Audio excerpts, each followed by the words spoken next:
James, thank you for joining me on GV Talks. G'day mate, how you going? How's your morning been? Flat out. Yeah. Flat out, which is a good problem to have after what we've been through. So, Are the weekends busier? before COVID, Saturdays was not a real busy day. Locals are out and about Thursdays and Fridays, getting their takeaways, having a beer. But now, tourists are in town. They've let the rules out a bit. So Saturdays are just tourists. The town's pumping. It is today, it is, yeah. The weather warming up's going to help you guys out as well. Oh yeah, shit, yeah. What's it, 40 today? So Or is it too hot? statistically, I've yet to see it. 42 degrees, I'll still come out and have a beer. Yeah. I mean, why wouldn't you? Yeah. Do you want to let the Shepparton people know who they're listening to? Cool. So I'm James from Wildlife Brewing Co. Yep, nice. Do you have a family? Yep, wife and 2 little boys. Yep. Have they supported you throughout you starting this company? Yes, very supportive, very supportive. Yeah. It just couldn't be done without my missus looking after the kids and other family members babysitting here and there, you know what I mean? Because we pull some big hours sometimes. There's only 3 of us in the business, so... Yeah, as a business owner myself, if I had a kid into the mix, a family into the mix, yeah, I couldn't even fathom that. Do you feel like it drives you more? You just do it, mate. It doesn't make that much difference, to be honest. Like having a kid, it doesn't make that much difference. You just get on with it. Yeah. It might be hard, but you just get on with it. Yeah. It's sort of part of my reality where sort of you're standing on the outside looking in, going, "Geez, I don't know how to do it." Where I'm on the inside looking out, you know. Yeah. So it's not a big deal. Yeah. Family man? Yeah. Like outside of your personal family, you got a good relationship with your parents and stuff like that? Yeah. Oh yeah. So look, my parents were divorced when I was young, but in a positive sense. Yeah. So that's for the better. Yeah. We all get along. Everyone's sweet. I just caught up with an old man the other day. He lives in New South Wales, so he come down to catch up. Now we could get out. Was your dad a beer drinker? Yeah, definitely. And he is so more now. Probably loves a scotch more than he loves a beer. Yeah. But now he's got 2 sons. Like my younger brother's in the business as well. We own a brewery. Like, how could you not? Yeah, how could you not support him? Yeah, well, how could you not drink beer? You know. Yeah, I'm not a big drinker. And I was just wondering, I feel like I take after my father. Yeah. So he wasn't a big drinker, but when he did drink, it was like scotch and whiskey and stuff like Yeah. that. So, growing up, your dad gives you a little bit of whatever he's having. Yeah. So I think I got the taste for scotch and whiskey. So when I would go out, that would just be what I would pick. I'd never pick a beer. Yeah. But that was just because I think that was kind of, I followed in his footsteps. Yeah. In a weird way with his sense of drinking. Yeah, definitely. So I was a bit intrigued to see if your dad was a big beer drinker and that's what made you so passionate about it. Yeah, no, not at all. But I was probably surrounded by lots of other male influences that hard workers, having beers in the shed, and my grandfather was always having a VB, always. On a hot day, he'd be sitting in his jocks inside, pouring it into a glass. Yeah. So it was around me, you know what I mean? Yeah. And before we started this business, my father-in-law, he's a huge VB drinker, same deal, tradie, drinking in sheds, all that sort of stuff. It builds a bit of a culture into you, probably subliminally, you know. Yeah. How old are you, if you don't mind me asking? 32. Yeah. And you just went out on your own a year ago? Yeah, pretty much. So we started the business just over 12 months ago, and then me and Reese were full-time in the business around March. So yeah. Big risk, but you can't... the business was suffering, you know what I mean? Even though it was doing great, and we're climbing and we're growing, and COVID hadn't really hit too hard yet, it's still suffering from not having our undivided attention. So you have to make the call, you know what I mean? Yeah. Just get into it and just let it work itself out. It's never going to be a time when you look at the bank account and go, oh, now there's enough money. It's great. You know what I mean? It doesn't really work like that. Yeah. You're the asset that's going to generate that money. Yeah. So get into it. And it's obviously what you love to do. Oh, yeah.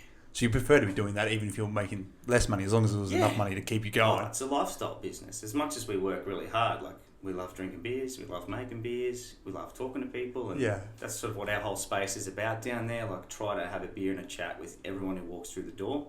That's why we're the size we are. Yeah. What were you doing before you started Wildlife Brewery?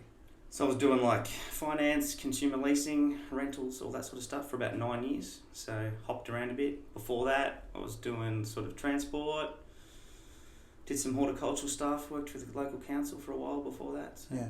Yeah. You couldn't see yourself staying in any of those jobs?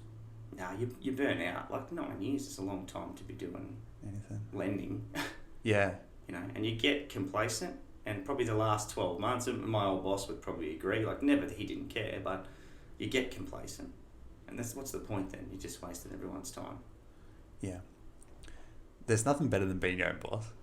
No, it's good, man. Like, there's obviously stresses that come along with it, but you grow a lot as a person, and you kind of are very proud, even when the times are tough. Yeah. Because you've backed yourself. Oh yeah, 100%. I couldn't agree with you more. Yeah. Yeah. How did you come up with the name? Look, it took a long time. We already were full swing into what we were going to do, and we still had no name because we were leaning towards a lot of Shepparton-based history, and there was a brewery here in the 1800s. You know, we were really leaning towards that way. And then sort of lightning struck that we had to be our own thing. And our third business partner, Jack, he was really good at extracting from me and Reese like what was in us to make a brand out of that, rather than make a brand out of Shepparton. There's a brewery in Shepparton, you know what I mean? Like, so he pulled out everything from us. Like, we love camping and fishing and the outdoors and drinking beers and all that sort of stuff. And then this brand sort of come, like the orange, like very beer type colour, you know what I mean? Wildlife, getting out there and all that sort of stuff. And then from there, like, it naturally progressed into a bit of an ethos. Like, wildlife doesn't mean just going out fishing, camping and hunting and all that sort of stuff. It could be anyone's wildlife. You might love going to the gym. Yeah. But that's your wildlife. Get out there and do it. So we thought, well, let's make beer to suit everyone's wildlife. Even if that's reading a book on a Sunday, that's as crazy as you get, well, that's cool. But we'll make beer for the occasion, you know. That's great. It is. So it was natural rather than the way we were probably really trying to force it with mood boards. And originally we were trying to find all these names that just nothing stuck. And this just happened. And when it did happen, avalanche, you know. Yeah. It was awesome. It was like obvious. Yeah, it's like, oh, why didn't we think of this before? And like we kept the owl, there's a little owl on the can there, right? That's sort of the symbol of the original brewery that was here in the 1800s. So we sneaked that little owl in wherever we can. You know, that's our little nod, like, hey, we're different and we're going to do things different, but we want to sort of honour that, you know. Are you passionate about where beers come from? Yeah.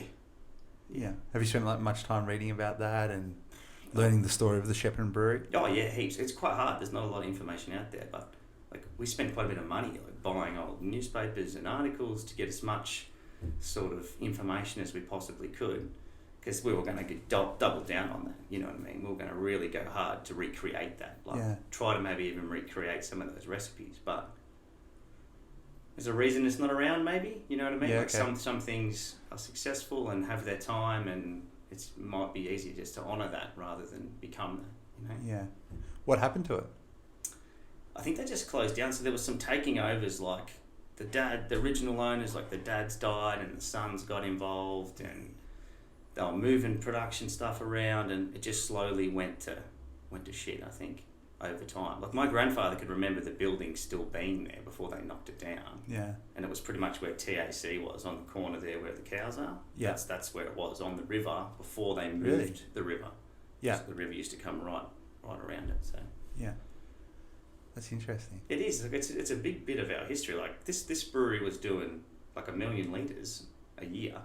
Yeah. Back then, in bottles with horses and boats, and you know what I mean. Like it was a pretty big deal. Yeah. You know. But anyway, it's cool that you've taken the time to like look at the past and then use parts of it and then create your own story as well. It's a very Shepparton thing though too, about like as a town we've got rid of a lot of our history. We're quite renowned for that as a town. Oh, knock down the post office, knock down this. So we're a town that's really doubled down on modernising, and so I think that fits the brand. How do you feel about that? I think it's okay. Like, yeah, I'd like a cool bloody post office here still, you know, it's awesome, but it's too late for that now. It's too late, so let's just be a bit more modern, you know what I mean? You know, I'm all for the new Sam stuff. Like I reckon it looks awesome. Like yeah, we're creating our own history now. Yeah. Like in 50 years, they'll be debating whether to knock that down or not. Yeah. I'll just knock it down. What does each business partner bring to the business? Would you say you're very different? Oh yeah, yeah. It couldn't work without all three of us. It couldn't work. Like me and Reese are very, very similar. We're brother-in-laws. Like us, our wives, our sisters. We were good mates before this for a long time. So we're very similar and on the same page. And then my younger brother Jack, he's a bit of a marketing whiz. You know what I mean? Like, so that's his role. Like, very good at extracting, like I was saying, that stuff. Like, at making it genuine and not too salesy. Where if it was just me and Reese, we'd probably, I don't know, attack it like selling washing machines or something like that, you know what I mean? But he's helped us, yeah. Yeah, how much younger is he than you? Oh, jeez. Jack's 5 years younger than me, and Reese is just a couple of years younger, yeah. So probably has his head around the social media a little bit more. I feel like the people younger than me have their head around it even more than I do. Yeah. It's hard. It's hard doing that. The socials is hard. How did it come to life? Originally? Yeah. Can I open this up? Yep, let's do it.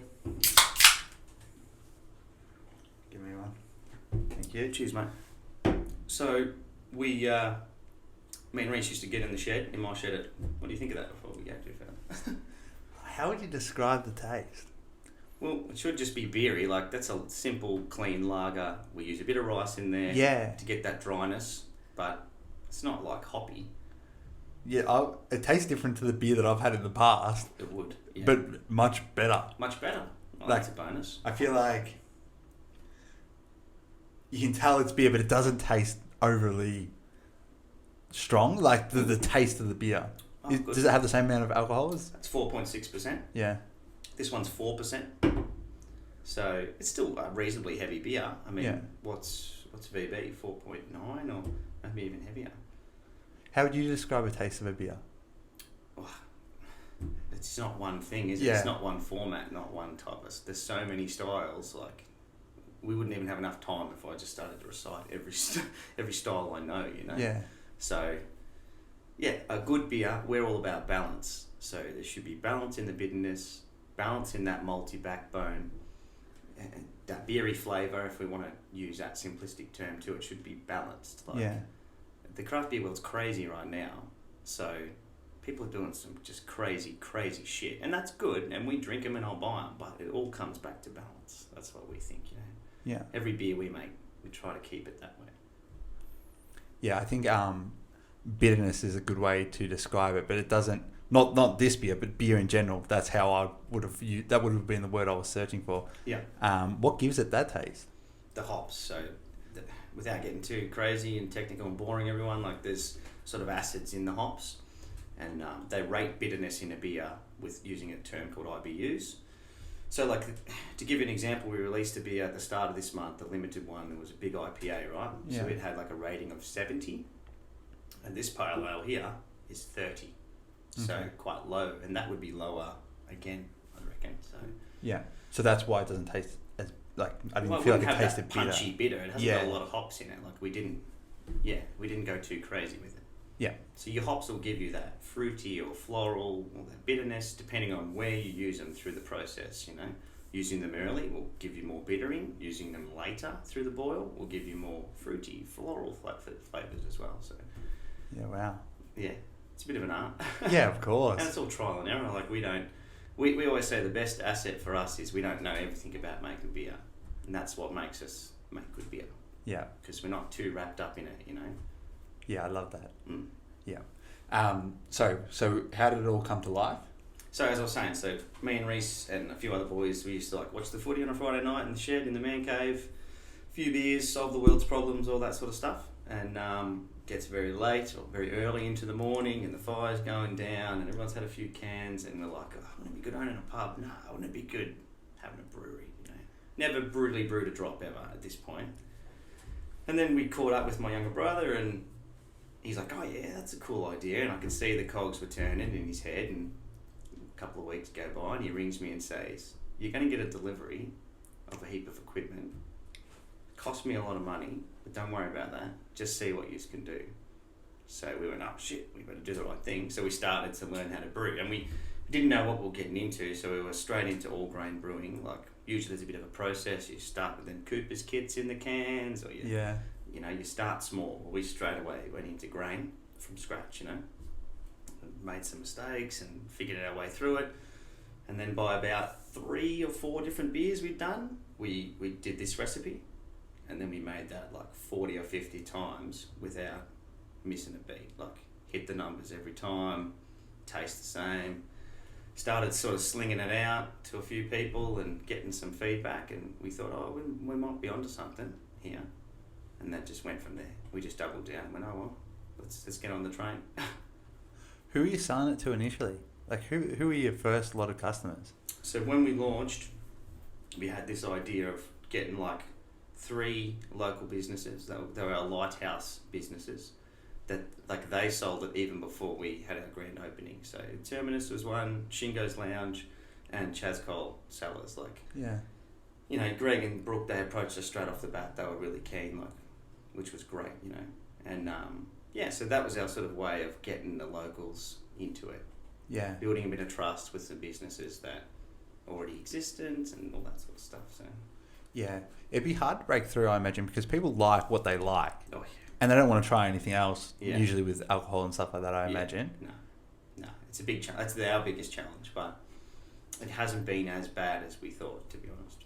Okay. Mm. What were the challenges that you faced early? Well, when we first, I mean, we had 350 people turn up to our opening, which just like, I couldn't believe it. Yeah. But we also did a lot of old school marketing to generate that, and we created a lot of hype, and we took a long time to open, but everyone had a great night. You know, we had to get the vault in the end because we couldn't fit them in our shop. So it was a good night. But everyone has that conception, like after all that, the dust settled and we're open and we're just day-to-day trade, like November, you get that, oh, wanky craft beer, like that's what's people's perception of it. Yeah. Because Shep didn't have it here, you know. But slowly and surely they'll come in, oh, I'm not drinking that shit, and then they'll drink it and go, oh, that's pretty good, isn't it, you know. And then they'll be back next week, and then they're back the next week. Yeah. And it's broken, it's done. Yeah, I remember walking past your shop. Whereabouts is it located? Like So- the address?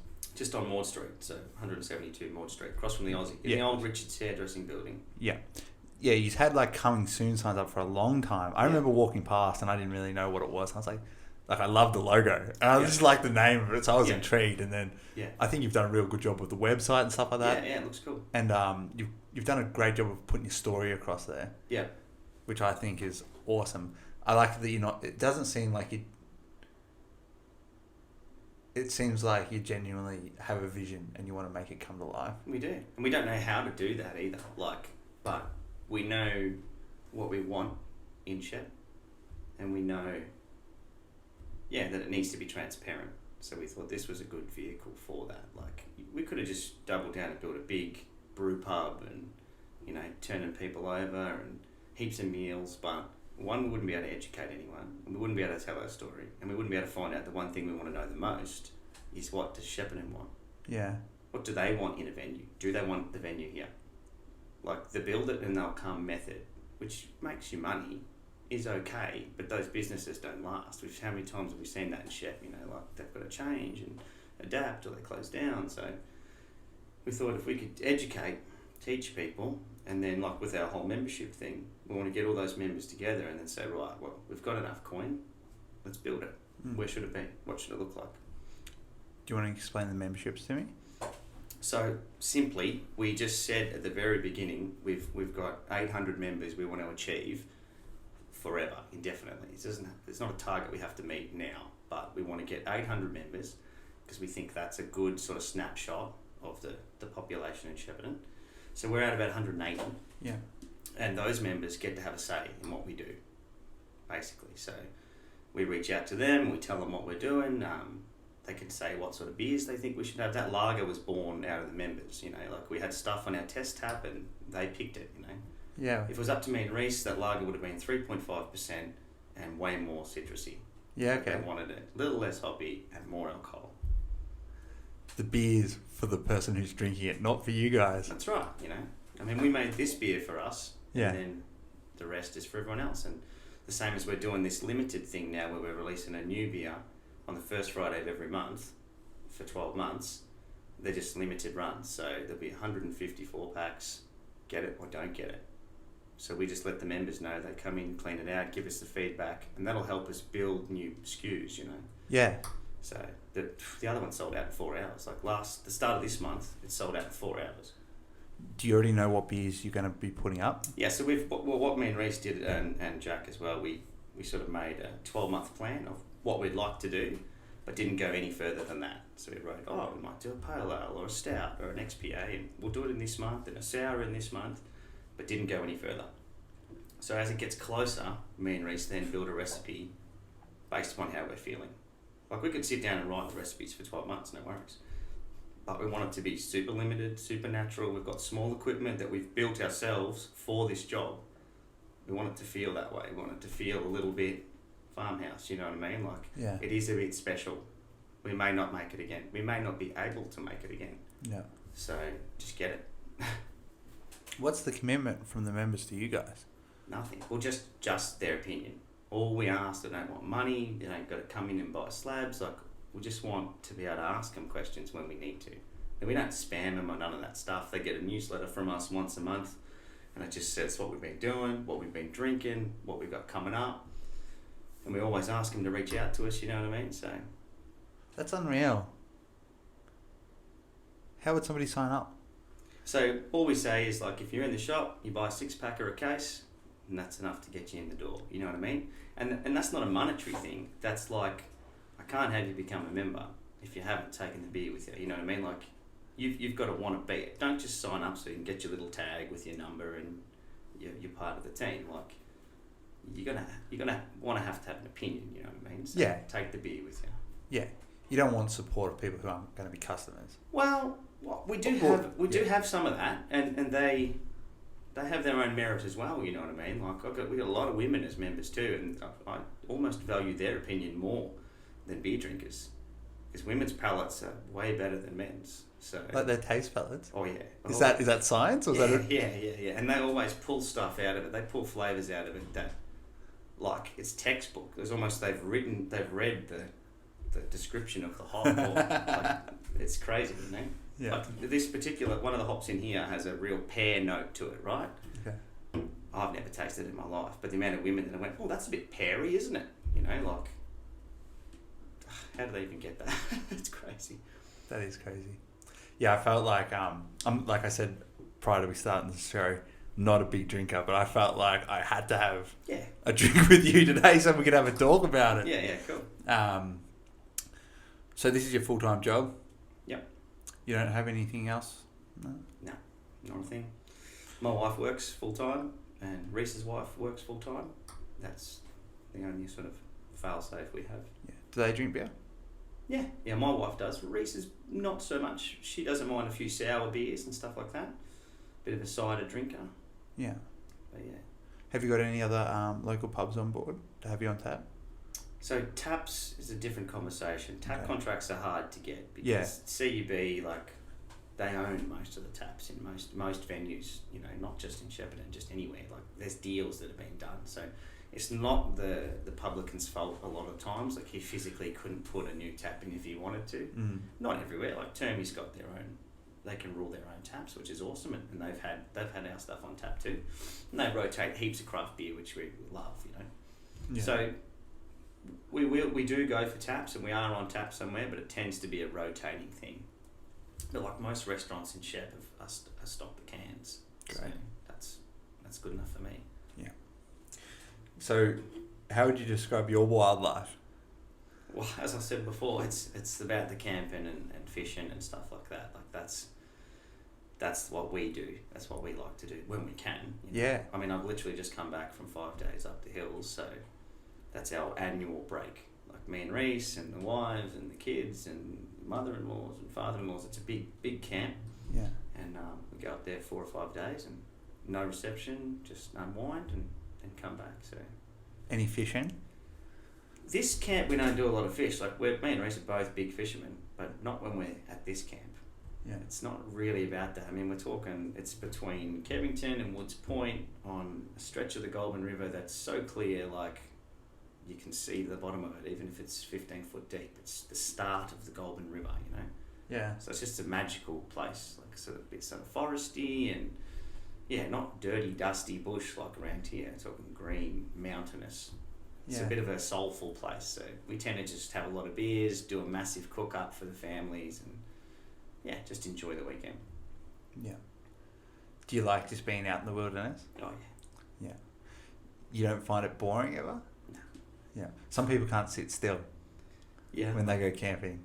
Yeah, I'm like that. I'm the camp warden, so I'll be like keeping the fire going and making sure the wood's chopped. But like, I might look like I'm going flat out, but that's sort of relaxing to me. I'm just like that. I'm just wired that way. I like to provide, if that's a way of saying it. So yeah, I'm in my element then when I'm just chilling out, keeping the camp going. Yeah. So you say on your website, your members are your family. Yeah. Can you think of any specific member that has helped shape the beer more than the majority, or like somebody's come to you and you've had a discussion, or maybe they've showed you something that you didn't know about brewing beer and that's helped more than the average member? Look, there is, I'm not picking favourites, but there's select members that are far more engaged than others. In terms of someone saying, "Oh, you should make the beer this way" or something like that, not so much. But feedback of the product, we get a lot of that. Like I had one the other day, just send me a picture and say, "Oh, the can, it's a bit frothy." Like we had some issues with some cans when you open them; they were just a bit frothy. They were coming out of the can. Like, yeah.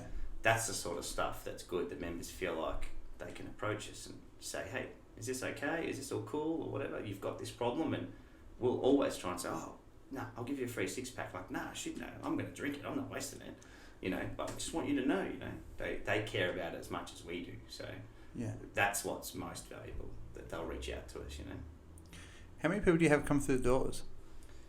On like a daily basis? Yeah. Pretty hard to gauge through COVID. At the moment, it's just bloody crazy. Like now we're back to capacity for us because we fall into the small venue rules. Mm. So like we can have 30 inside and a little bit more outside.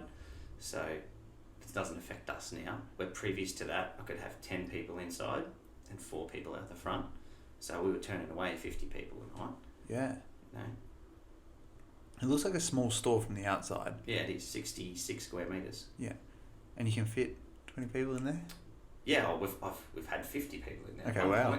Yeah. But it's not a good vibe at that. Like, if that's a whole group, then it's a cool vibe, Yeah. But you wouldn't just have 50 randoms in there. And that's not what the space is about either. We're not packing people in to get on the piss. It's about groups and couples when they're having a cool place with cool tunes that they can have a beer, and it's a good place to have after work drinks, or you're coming back from tea. That's the sort of crowd that we have. Yeah. So we're open from 2, and I'll stay there till 11 if you want me to, but like we don't care. We'll shut up at 9 if the vibe's not right. We'll go home. Yeah. It's about just picking it how it goes. Last week I was booked out from Thursday till Saturday, and I was there till 11 o'clock every night. Like we're just pumping. So. How many hours do you think you put in a week? 1 million. Great. I can tell you on one brew day we were brewing and canning. We did 21.5 hours in one day, and had 30 minutes for lunch. That was it. Like that's not something we try and do or we're gloating about, but sometimes you've got to get shit done. When there's only 2 of us, just do it. Put your head down and get it done. Yeah. In your store, do you have a lot of the things you use to brew the beer, like right there, so the people who are in there could see them? Yeah. So we made a small 3-vessel kit to do these limiteds. So it's 3 big pots on a big stand and all the elements and pumps and all that. So that's in there permanently. And then the fermenters are in there as well. So the whole point of these limiteds I was talking about is someone can come in and ask about it. They can put their hands on the equipment. It's a bit of a safe space, you know what I mean? Mm-hmm. I'll even pour a bit of beer out of a fermenter when it's not even finished and let someone try it mid-process, What does it taste like mid-process? Oh, It it's depends. beer. Yeah, okay. Yeah. Like it's still fermenting, but it might be as cold, or it's not carbonated, and it's, because we obviously drink it all the way through just to make sure we're on the right track, as well as testing it and making sure it's all good, How many cans or bottles would you brew in like one batch? So the limiteds, we do a bit over 300 litres. Yeah. So that's 152 4-packs and Oh no, 600 odd. That's 600 odd cans or something like that. Somewhere in that ballpark. Just for that batch, that's 600 cans. Yeah. Have you ever got to the end of a batch and it hasn't been right? Oh, you might sometimes brew a beer that just goes on its own little journey and you can't explain why and you're investigating flat out. Yeah. We've never tipped... Oh, we've tipped one batch out in the whole time we've been brewing. That's all we've ever tipped out. Yeah. But there's been beers that we've finished and went, well, that's not for the public. I don't think that's good enough, you know what I mean? But we'll drink it, or our friends and family will drink it, you know what I mean? There's been nothing wrong with it. It just mightn't be where we would want it to go, you know? How much beer do you drink? Fair bit. Actually, look, I do drink a fair bit of beer, but I reckon I drink less now than I did like when I was working a normal job. Yeah, okay. Definitely. Like, I don't get in the shed on a Friday and Saturday night now and watch the footy and have 12 beers like I would have years ago. Because you're too busy working? Well, we're too busy working and beer's sort of part of our job now, so we're always trying and tasting other breweries' products and talking about beer and tasting our own products to make sure it's going all right. So we probably drink a lot, but not binge drink or anything like that, you know what I mean? Do you have any opinion on like alcoholism? Yes, I do.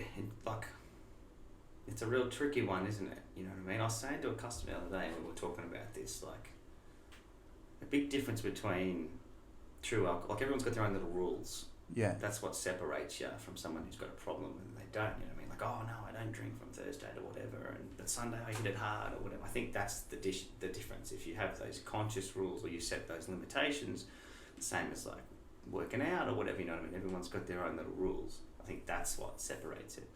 If you're just living by the seat of your pants and just getting shit-faced all the time, well, that's a big problem. I think that's a great answer. Yeah. And I use that for myself whenever I feel like I'm being pressured into something I don't want to do, or like even myself pressuring myself into doing something I don't want to do. Yeah. I have a rule that I don't train on Sundays, or yeah. That's my rest day. Like, that's right. And as long as you abide by those rules, at least you've got a semblance of control, and I think that speaks volumes. Yeah, definitely. And sometimes you fall down or you break those rules, but I don't think people who drink do very often. Like, you get into a routine, you know what I mean? No, I don't drink through the week, so you don't. Yeah. It's that simple, you know what I mean? Oh no, I did have a catch up, I only had 1 or 2 beers, you know? Then it feels unnatural when you are drinking on the time that you don't normally drink, you know? Yeah. So you've got a goal to hit 800 members? Well, not a goal, but we said, like, we got 800 membership tags made up in one sitting. Yes. And we just wanted everyone to know that there will never be any more than 800. We may never reach that goal, but we have no interest in just like if it blew up tomorrow, just signing people up for the hell of it. It's not about that. Yeah. 800 is as far as we'll go. So I read on your website you've got a goal for the business. Do you want to tell the people about that?